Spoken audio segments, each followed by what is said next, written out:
Assalamualaikum kak. Salam. Ada apa ni kak? Kita ada bubur 6 rasa. Bubur mutiara. Okay. Sagu Ya, sagu-sagu. Lepas tu kita ada bubur sum-sum putih.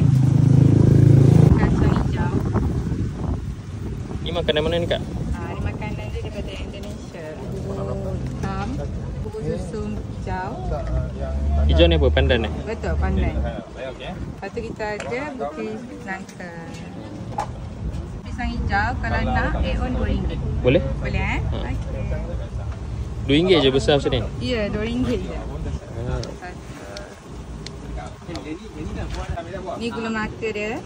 Ni makan panas-panas ke sejuk-sejuk kak? Dia boleh makan panas-panas sedap, makan sejuk pun sedap. Tapi saya suka makan sejuk lagi. Okay. Kira ni balik letak dalam kek ais lah. Betul. Berapa ringgit kak total? RM12. RM12. Yang lain nak pisang hijau ke?